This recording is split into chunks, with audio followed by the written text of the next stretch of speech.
Okay, so I want to get started by just introducing my guests, Sonia Matalia and Susan Powers. Sonia, maybe we can start with you, and in case anybody here doesn't know you, maybe just where are you from? What kind of work do you do, and what's the typical length program? I think you're on mute here. If you want to, Sonia, if you want to unmute. Oh, do I need to unmute? Yeah. Go ahead. Sorry, you have the control to unmute me. Okay. Go ahead. Hi, my name is Sonia Muthalia. I'm based in Mumbai, India. I run a company called Informed Decisions. We specialize in SAT, ACT, GMAT, and GRE coaching. It's a company that I started in 2002, so it's nearly been 22 years. Besides that, 2 years ago, I also started a company. I'm a co-founder along with Neil Selzer of a company called ScoreSmart. We are basically a digital platform for practice tests for the SAT and the digital ACT. So we have B2C and B2B models, and excited to talk about the digital SAT. And I'm so glad that things are normalized and we now can just call it the SAT and not the digital SAT anymore.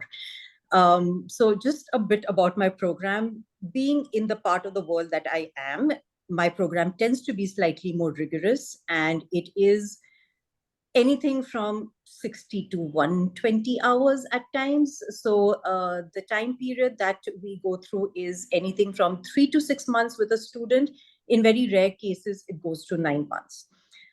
This also being a function that anything less than 1500 is a score that my students feel they should be embarrassed about, which is so not true. But that is just a function of where I am and the kind of students I get.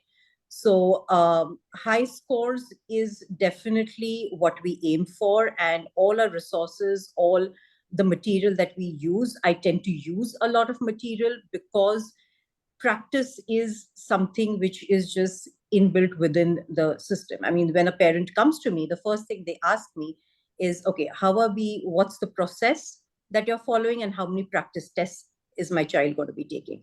So obviously they expect us to be well versed with all the resources. And thank you, Mike, for always making me look good with Mathchops. Sure. Okay, thank you, Sonia. That's a great introduction. And Susan, tell us a little bit about you. Where are you, and what's your typical program like? Yeah, okay. And also thank you, Mike, for inviting me and for creating this whole opportunity for all of us. I'm looking forward to hearing what Sonia has to say. And let's see, so we are based in the Houston area, north of Houston in the Woodlands. We work with students for both the SAT and the ACT. We work one-on-one in person, mostly. We work in home, mostly. We do online tutoring as well. And then we also offer small group classes, which are a great fit for a lot of students.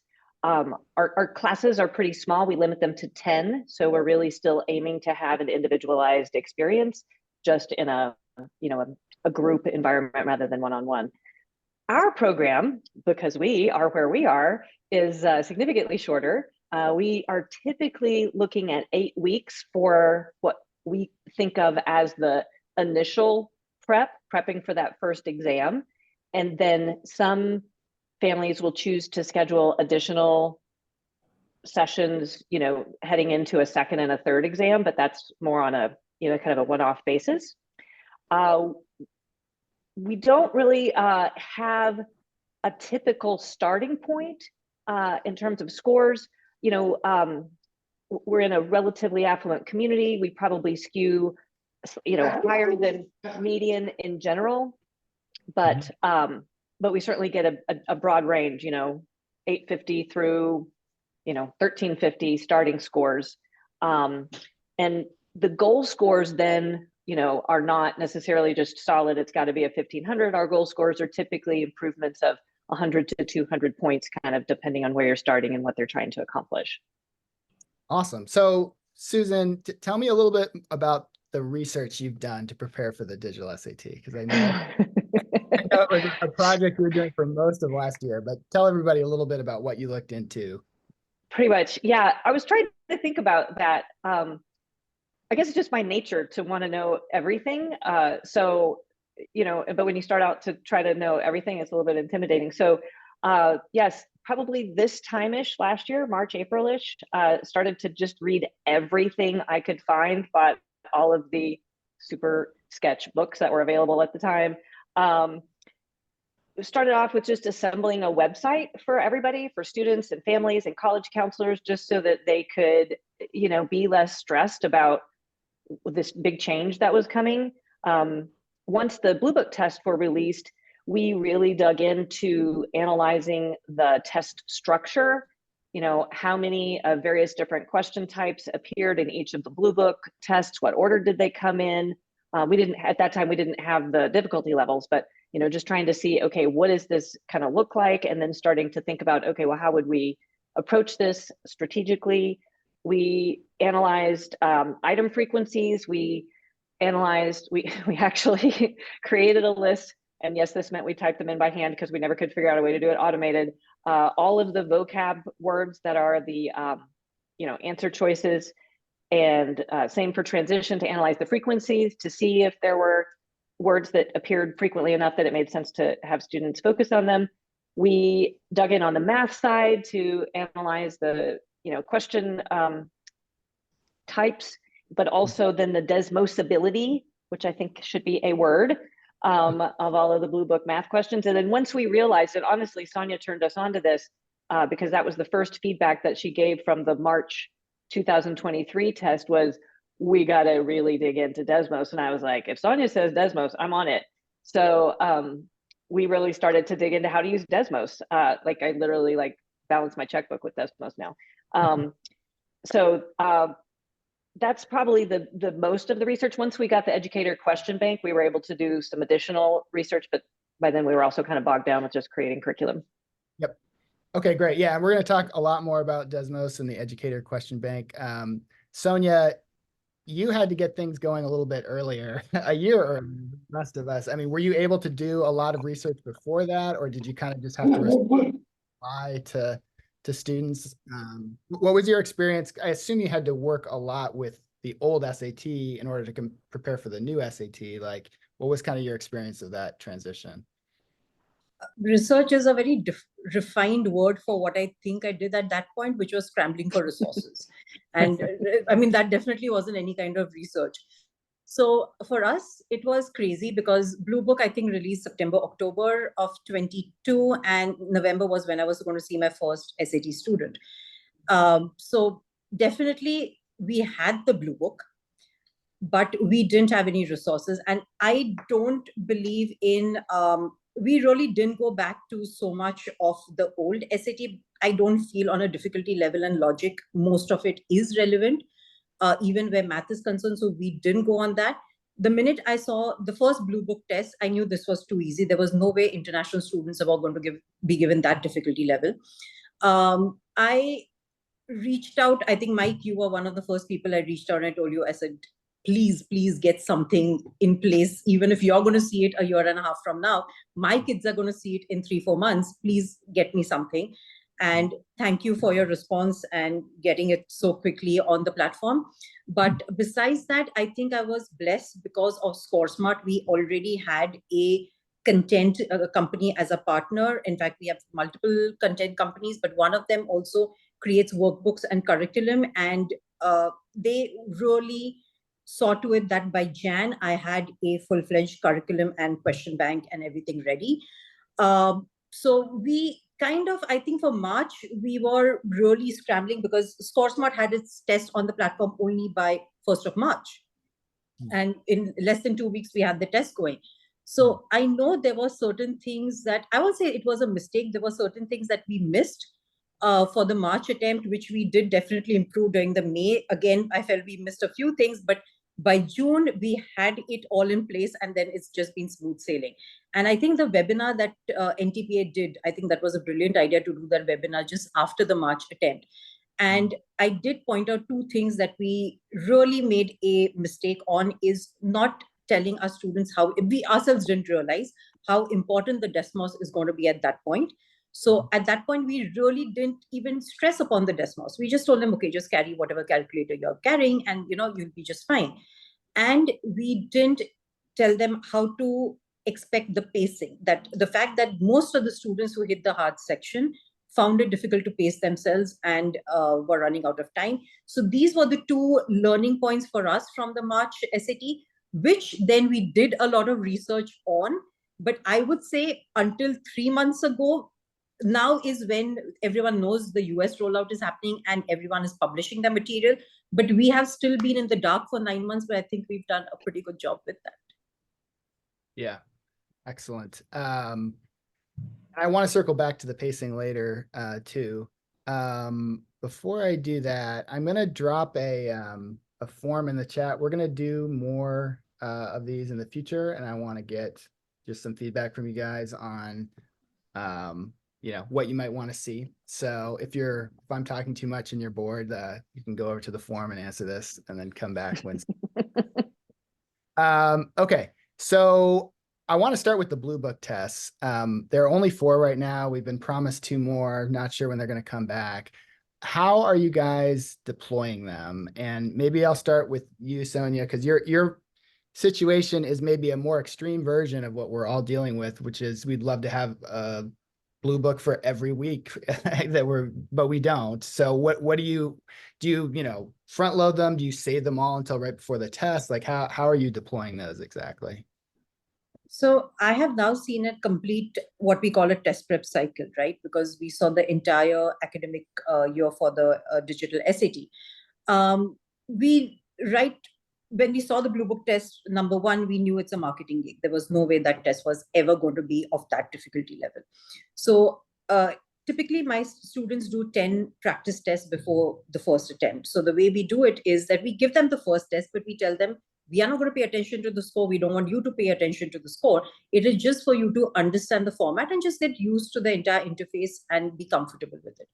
The way I do it is the current SAT that a student sees is way tougher than the Bluebook. Okay, so there's no way you can just depend on that. It is as close as it can decently be to Bluebook 4, but even then it's tougher than the Bluebook 4. So the way we go about with it is that I make my students do Bluebook test 1, then they do Score Smart 1 and 2, because our tests are practically, if I were to quantify it, like a 25% tougher than the Bluebook test. Then they do Bluebook 2, then again 2 Score Smart, Bluebook 3, 2 Score Smart, and the last one is Bluebook 4. The reason for that is obviously the Bluebook would be considered the gold standard. You can't ignore that, but I know that is not the difficulty level. So I'm getting them used to a far more difficult level of testing so that even when they actually go for the test, their pacing and all doesn't suffer. And we kind of keep interchanging that so they are doing both kinds of tests. Yep. And so now, are you worried about, you've taken all 4 Bluebook tests, like what if they take again? Like you just, what do you use? Score Smart test. I'm not worried about that. The Bluebook is just to give them an idea of, that you have done the official material. But beyond that, I know where difficulty level is concerned, it's not going to do any justice. Yep. Okay. And Susan, how are you approaching it? Like, what's your plan for using these Bluebook tests? So, I would love to have Sonia's students who want to take or who are willing to take 10 practice tests. We do not have those students in general. So we do rely more on the Bluebook test, and then we add in Score Smart tests we use Score Smart. I don't know if I said that out loud. We add in Score Smart tests for students who are going to continue to take practice tests, because we have students who are either probably higher scoring, in which case we would encourage them to take Score Smart tests so that they have the higher difficulty, items mixed in there that are higher difficulty than the Bluebook test. And then students who are going to continue to work for a longer period of time to work with the Score Smart tests. Because we just as a quick support to what Sonia just said, we typically go take the SAT once a year as a team. And we didn't do it in October because it kind of seemed pointless. It was a little sad that we didn't do it, but it seemed a little pointless. So instead, we had Score Smart Nerd Day, and because we call it Nerd Day. And so we all took a different ScoreSmart test, and we could all testify that, there were 2 or 3 questions on every, both the verbal and math hard modules that were like, dang, those were hard. So could testify that ScoreSmart does give you that opportunity for those much harder items than you're going to see on Bluebook. Yep, that makes sense. Okay, and so then let's maybe talk about non-current tests, but moving to other materials that you might use. And I want to start with what I might call like a SAT adjacent College Board material. So they're not actually Bluebook, but maybe like the PSAT 8-9, the PSA 10. And we can maybe go through this a little bit more quickly. Like Susan, are you using those at all? The 2 PSATs that College We're Board? not on an organized way. I'm sure we probably will this summer, because we always have a national merit cohort in the summer. So I'm sure we'll use those just as part of that. But in general, no, we're not. Okay. How about you, Sonia? You use We are using the Khan Academy question bank, Mhm. especially for verbal. We are not using that for math. We are using that for verbal. Verbal, I do feel there aren't that many external resources, extensive external resources. We are using some questions from the education question bank, but we are definitely using Khan Academy for the verbal part. And that's just as a base practice material. It's Right. not from where we teach. Yeah. But you don't use like the PSAT and No, it's, I mean, that's not the level that students going to see it. So Yeah. there's no point. Yeah. It's too easy. Okay. And I know you said earlier you don't use the for you pre-2023 SATs, for us pre-2024. Are you using them at all, Susan? Like maybe as like your own question bank or anything like that? No.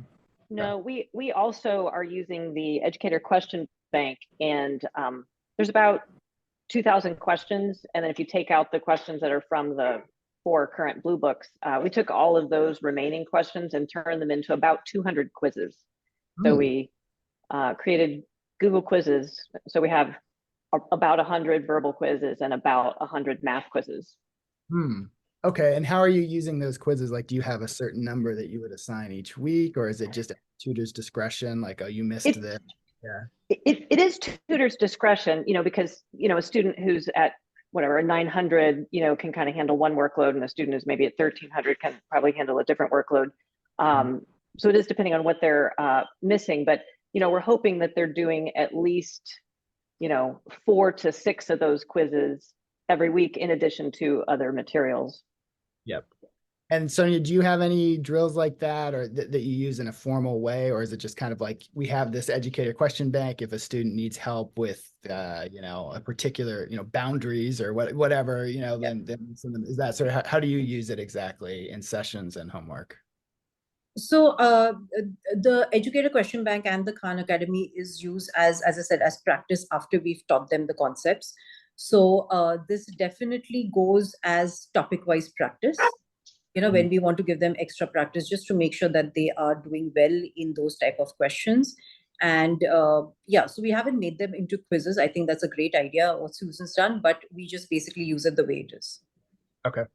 And with these drills, I mean, I guess it's a little bit early, but have you noticed any way to predict scores based on their performance on the drills, or is it just kind of like not in an adaptive test? There is no way your practice will predict scores in an adaptive test, because there is so much that is going to happen because it's question based. The weightage of every question matters.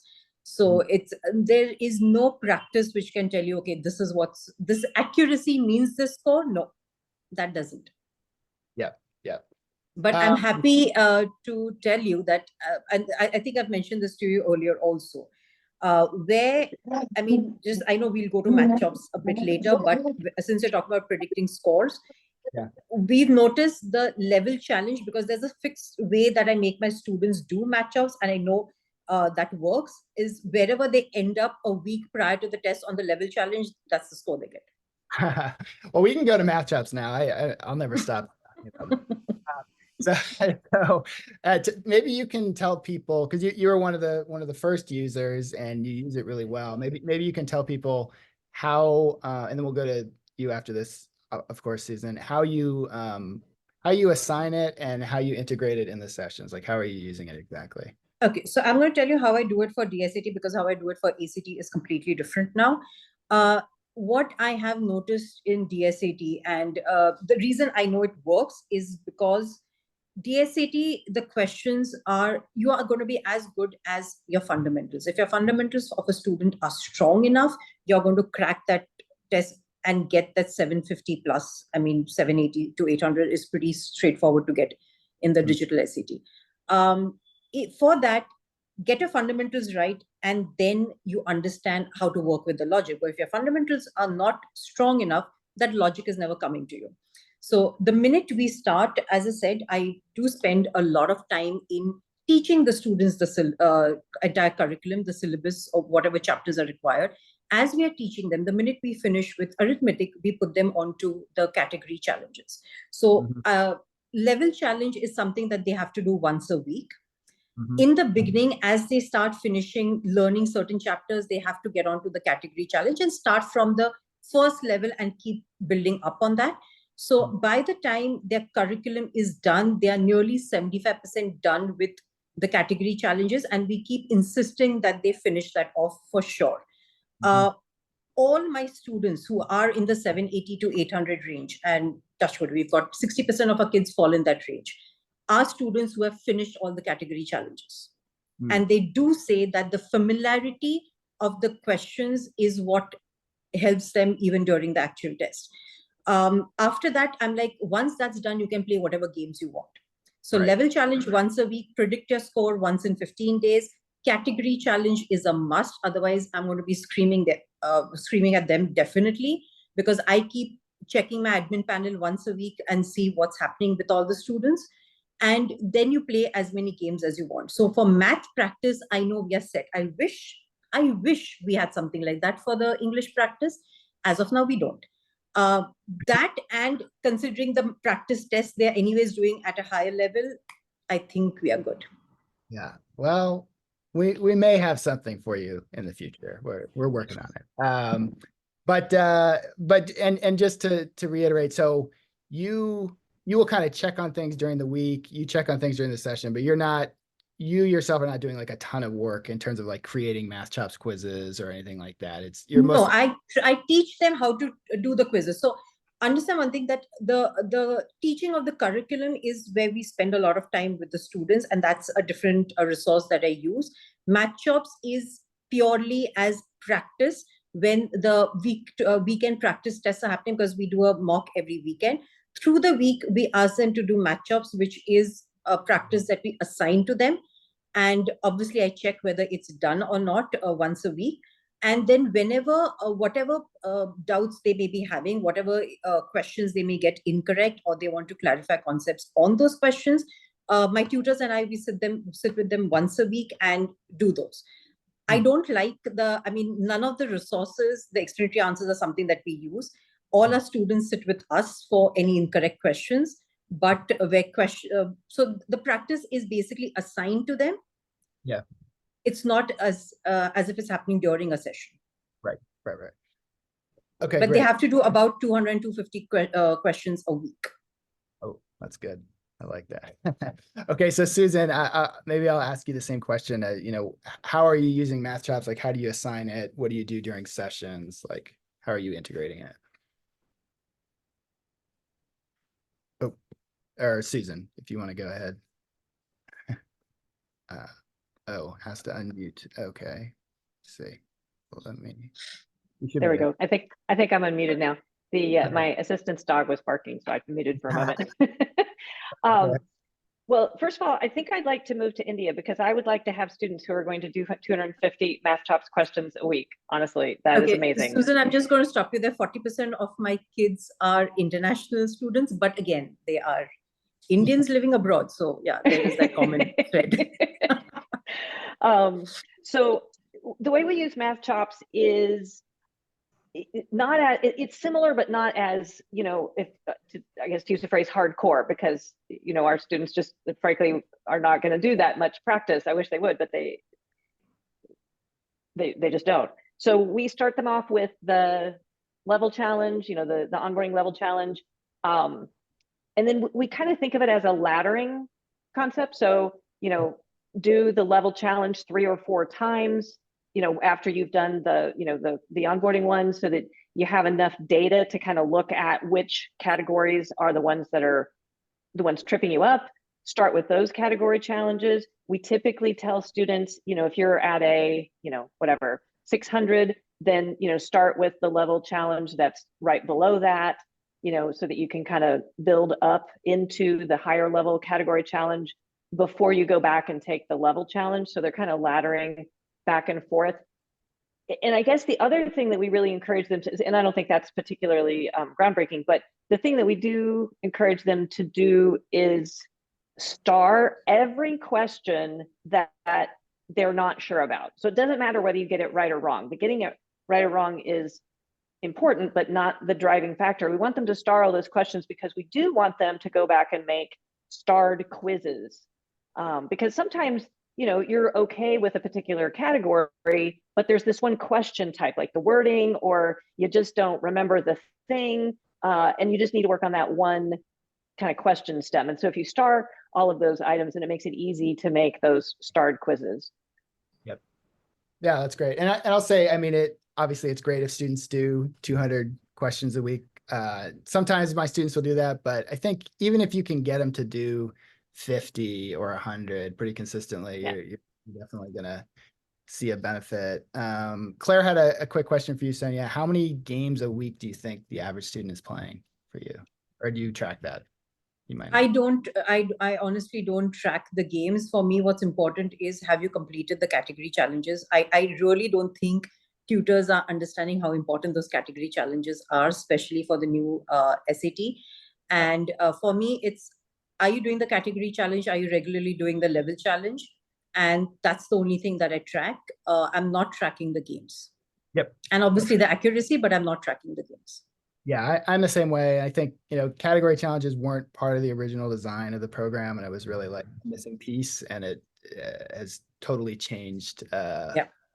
to where I don't think I have to do a whole lot as a tutor. I think there's kind of enough there for the student. Okay, so before we move on from Mathchops, I have one announcement, which is that we now have white label available for Mathchops. So if you're interested in having your own brand instead of ours and your own login page, get in touch with me and we can talk about it. Okay, so now I want to move on to Desmos, one of the juicier topics for this. Who would like to go first and talk about how you're using Desmos, the impact it seems to have, how you kind of introduce students to it? Maybe I'll start with you, Susan. Go ahead. Oh, okay. So we are Desmos forward, I guess is a way of putting it.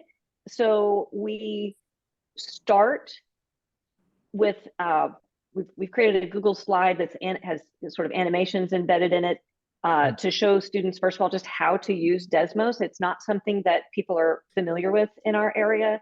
So we want to start at just the basics and show them all the, the tools, how they work. And then we very quickly move them into, and these are the kinds of questions that make Desmos, or that Desmos make a 10-second or a 15-second or a 20-second question instead of, a 45-second question that you would do by hand and potentially make an error. After that, we move into, various pieces of the content, and then continually come back to how you can, or sometimes can't, use Desmos with it. We've also got about 6 quizzes, besides the kind of 100 math quizzes in general. We have 6 specific quizzes that have about 120 questions altogether that are meant to just practice your Desmos skills, because we really want them to be solid on that. We also encourage them, or / insist, whatever, that they have Desmos open while they're working on Mathchops. So, we used to, of course, have them have their calculator there, but now we want them to have Desmos open, kind of dual screen it. And our Desmos philosophy is that for, when you come to the, the next math question, you first want to decide, can I just put this in Desmos? Because if the answer to that is yes, then let's just do that. Can I use it? If I can't use Desmos, can I use a shortcut? Great, if I can use a shortcut, I'll do that. And then, and only then, if I can't do either of those things, will I do the actual math. And I agree with you, Sonia, that the underlying fundamentals are crucial. But if I can put it in, or not but, you know, if I can put it in Desmos and turn a question into a 10 or 15 second exercise that is reliably accurate, I'm gathering up, you know, all of those bits of time in my little basket for those really difficult, time consuming questions that I'm going to keep for the end. Yep, that's awesome. How are you thinking about it, Sonia, and how are you teaching it? So as I said, for the first digital SAT administration in March 2023, we didn't realize the importance. So we never even mentioned Desmos to the students. But after that, we've realized, as Susan said, that, you know, you can save so much time by knowing it. Most of our students do know how to use it, but sometimes it's about knowing. It's not about knowing it's not about the calculator skills as much as it is being able to identify which questions should be done on it and which shouldn't be done on it. So earlier we started using, so I'm a firm believer, if somebody else has done a great job in doing something, let's not repeat and trying to, like, you know, reinvent the wheel. Let's just use that. So I used to use, as a free resource, you've got Kyle of, I think his channel is called Tutorlini. He has really good YouTube videos. But in a slightly more formal way, in the last 8 months, I've started using the 1600 IO Desmos tutorial, which is brilliant. And what they've done is, it's chapter-wise, they have given you how Desmos should be used and what kind of questions it should be used on. Plus, all the explanatory answers has the Desmos and non-Desmos way. So I think that has really helped my students, and they love it. They're able to intuitively figure out, when they look at a question, whether you should be spending time in actually doing it or not, or, you know, using it, the Desmos calculator for it. So, I mean, now we've kind of got it figured out. But yes, it is an essential tool, and the students have to know how to use it. Are you guys worried about introducing Desmos a little too early, to where maybe like they don't build their fundamental skills to the level that you'd like, because they're just immediately like plugging an equation into Desmos or something like that? Or do you feel like it's never too early to introduce Desmos? So I don't introduce it to them right at the beginning. We don't really allow them to start using that until we finish teaching them the syllabus, because I still feel, yes, you can use it, but your fundamentals tell you the logic in which the question is kind of framed. So they start using the Desmos only once we get onto the practice and the mock stage, and not when they are actually doing the chapter-wise practice. And how do you think about that, Susan? Well, I'm more Desmos forward. We definitely, you know, front load Desmos, as you know, as well as content. But I mean, we're also starting out Desmos from the beginning. I think that's also a little bit of a reflection that we have students who are starting at a lower level, and who are frankly not going to put 3 to 6 months worth of work into it. You know, I'm going to be happy if they end up doing homework for 5 of our 8 sessions. And so I need to give them the biggest bang for that potentially rather moderate investment of time. Yeah.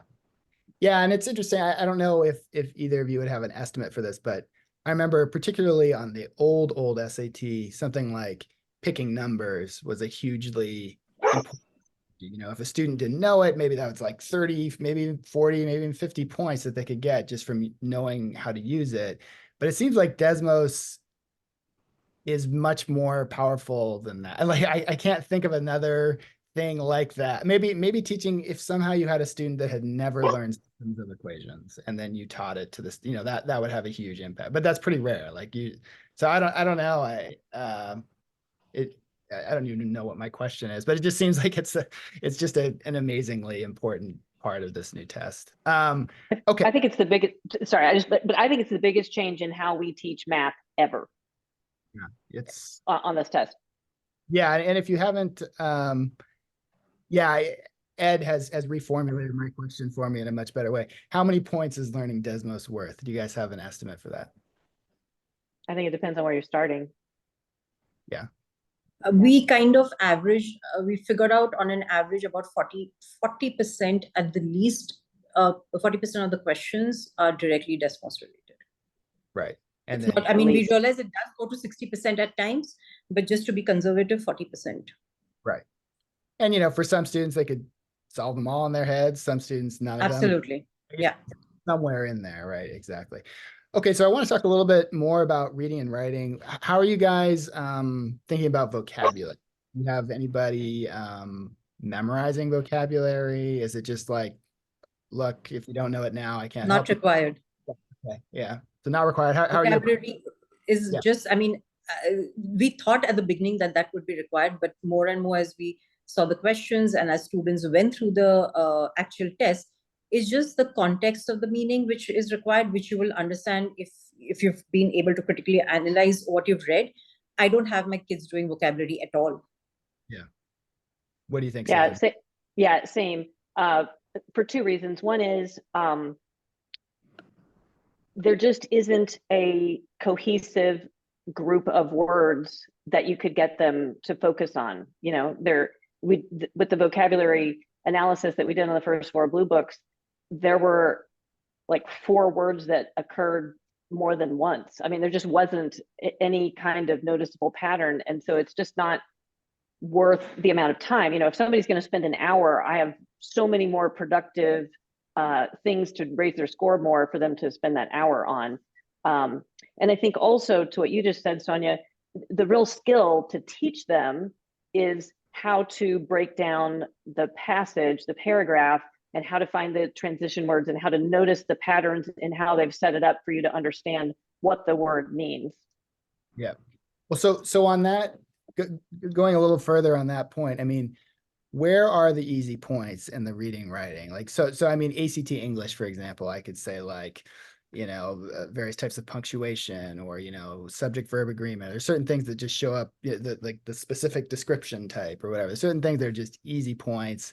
On this test, have you noticed certain things where maybe, you know, you know that it's going to be pretty easy to teach and it's definitely going to yield points? So I'll tell you something really weird over here. It's, for me, the easy points are in the order in which you're going to do the questions.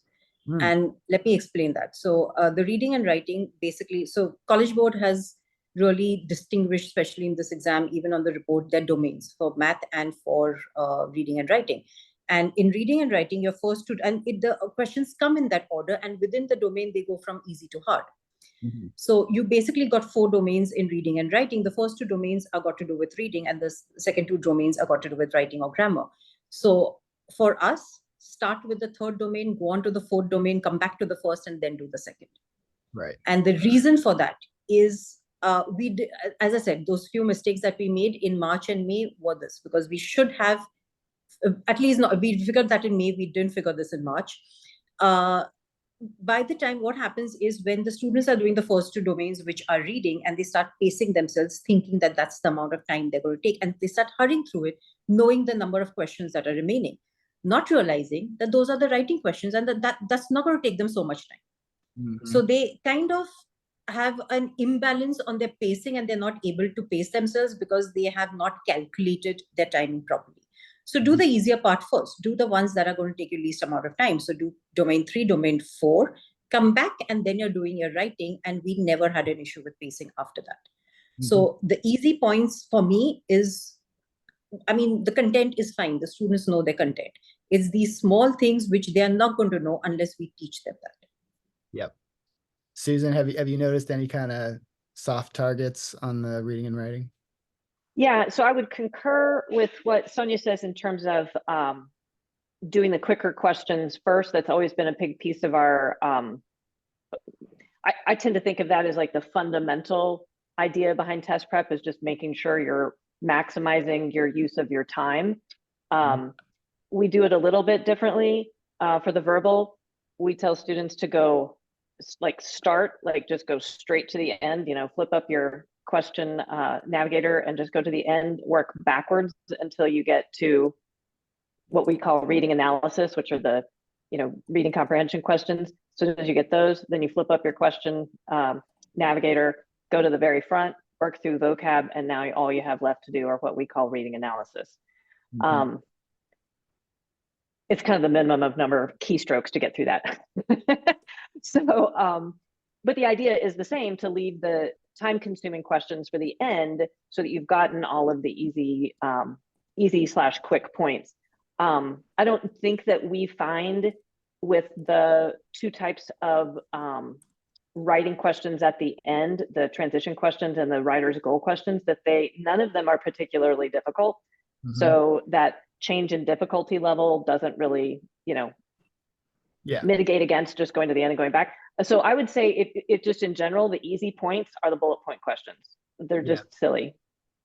Yeah, I mean, and just to give my 2 cents here, like I still think all the kind of grammar punctuation questions are like super easy on this test, like much easier than the more like reading one. So, and there usually are, at least with the students I've been working with, I have some pretty smart students that don't know how to handle transition questions or don't know how to, subject verb agreement or, some of these punctuation questions. So that still seems like a pretty soft target. Whereas some of these like data analysis ones or whatever, like we're going to cover it, but not as high a priority. Yeah. Yeah, and they're just a lot more time consuming. I think the data analysis, besides the passage comparisons, which are just long, there's more to absorb, so they're just going to take the longest probably anyway. But I think next to those, the data analysis or data support questions are the longest questions on the test. Yep. And okay, so we've covered most of the main topics, so just some kind of general questions here. Just with regard to the digital and adaptive aspects, I mean, have you gotten any positive or negative feedback? Do kids seem to even notice that it's adaptive? Are they thrown off by digital aspects? Just some of these things that maybe seemed the newest when they first announced this back in 2022, have they actually turned out to be impactful from a student standpoint, or is it just the test is the test kind of thing? What would you say, Sonia, since you kind of have been observing for longer?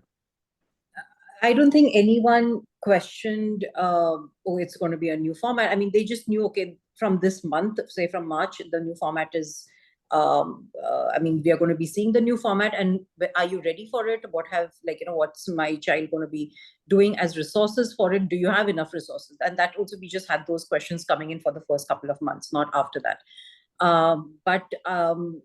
In general, we've never had any student questioning us that, oh, this is digital, because remember one thing, that was the only paper-based test I was anyways doing, the SAT. Internationally, anyways, all our tests are digital. So that was the last of the paper pencil tests. So everyone was quite happy that it went digital. Unfortunately, it has killed the ACT internationally, and we no longer do ACT students. And it's a shorter test. It's a more enjoyable test for the students.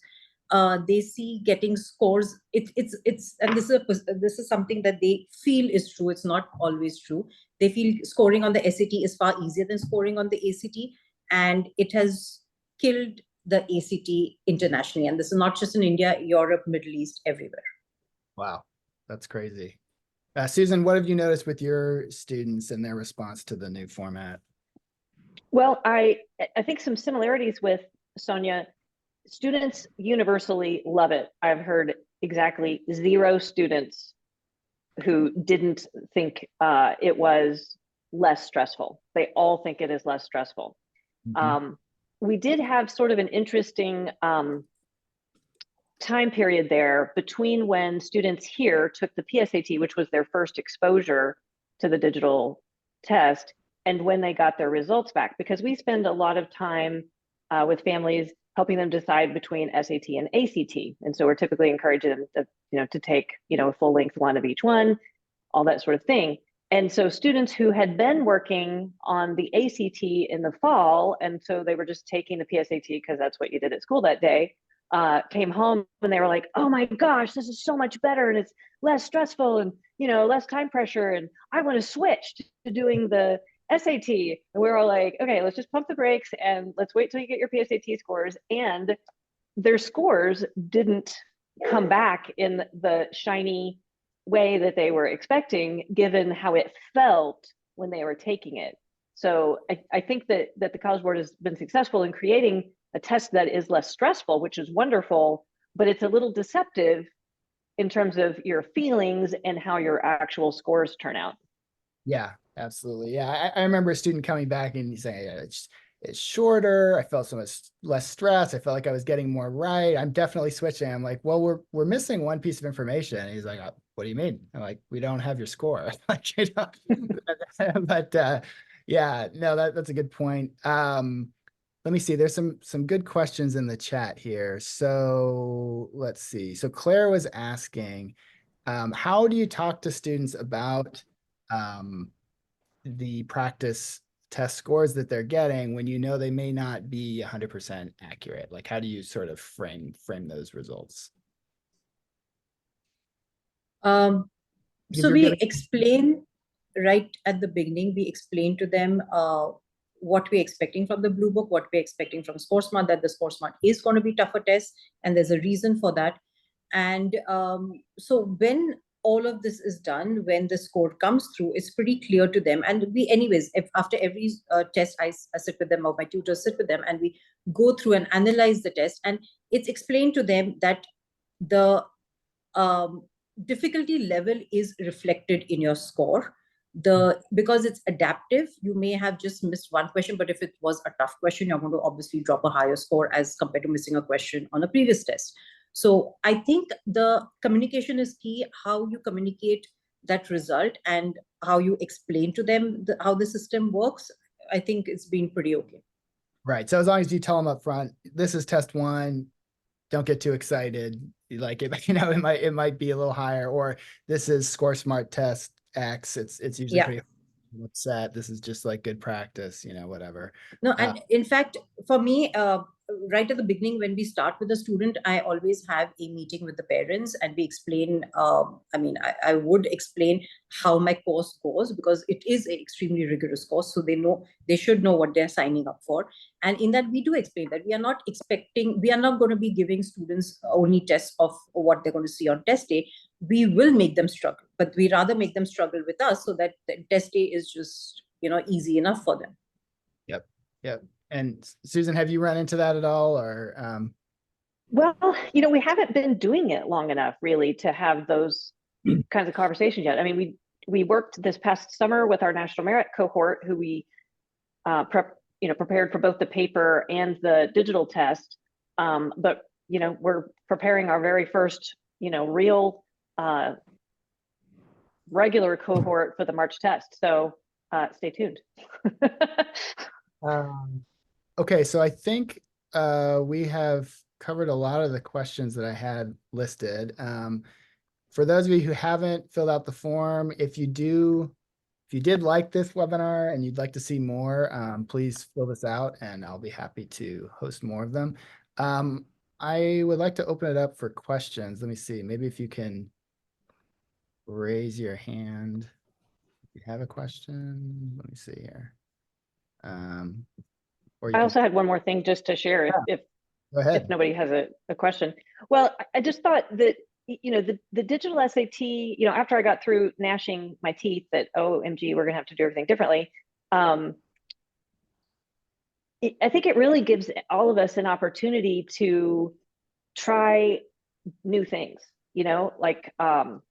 because it's digital, we can take advantage of all of these online resources. Mathchops, becomes a much more easily integrated piece into the curriculum. We used to have paper books that we would give them, and then they would do practice on paper and test on paper. And then Mathchops was digital, which was kind of a weird, not weird, but it was different. You had to have scratch paper and a calculator, and it was just a different interface than the way you were testing. And now it is very much part of or similar to how you're testing. And there are so many like either cheap or free things online that you can use to get students engaged. And here in the US, I think it's a little bit,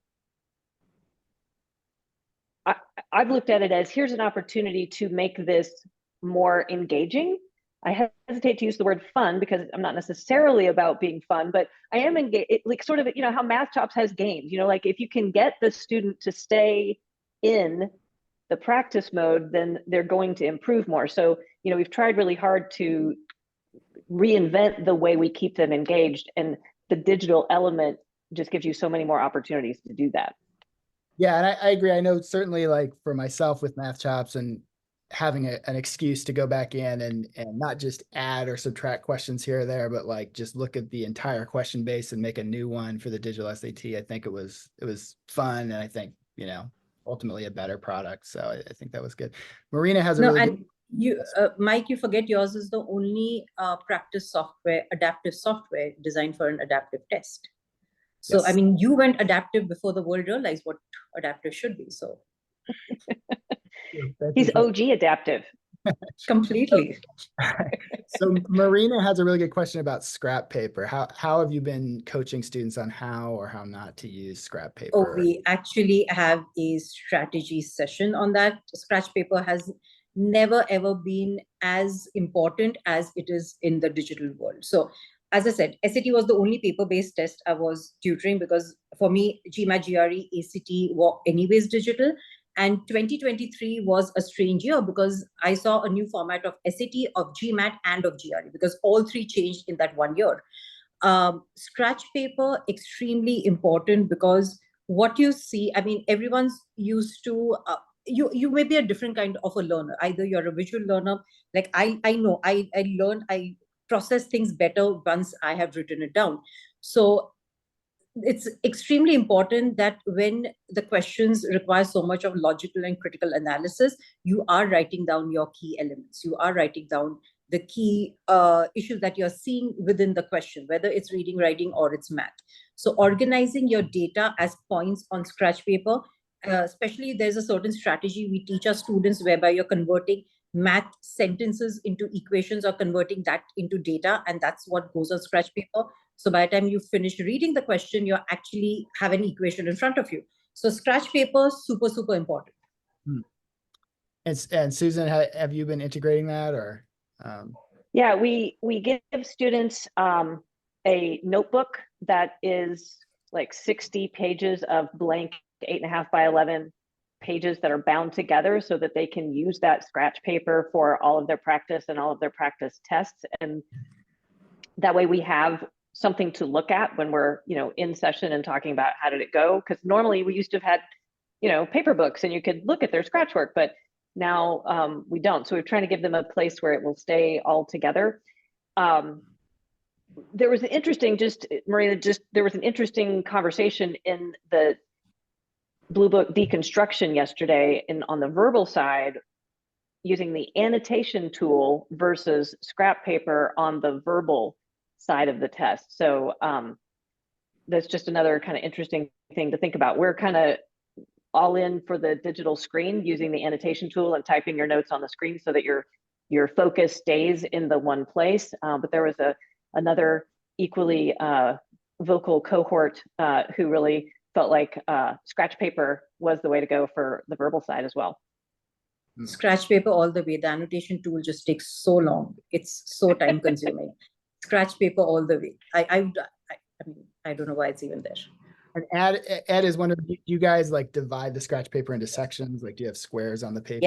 Yes. I mean, I tell them just as they're going along, the minute a question is done, just put like a fence around it and move on to the next. So you don't confuse certain data. And a while ago, I missed this. Patricia asked a question about whether the old, I assume you meant like SAT 2 subject test math was making. No, I answered that. Not Okay. at all. All right. Cool. Let's see. Is there anything else? We're pretty much out of time. Unless anybody has any other questions they want to type into the chat. Going once, going twice. Okay. Well, thank you very much for joining us. This was really interesting for me. I learned a lot. Hope you guys did too. And if you do want more of these, please just tell me what you want. And I will try to accommodate. All right. Thank you, Susan. Thank you, Sonia. This was awesome. Thank you, Mike. Thank you so much.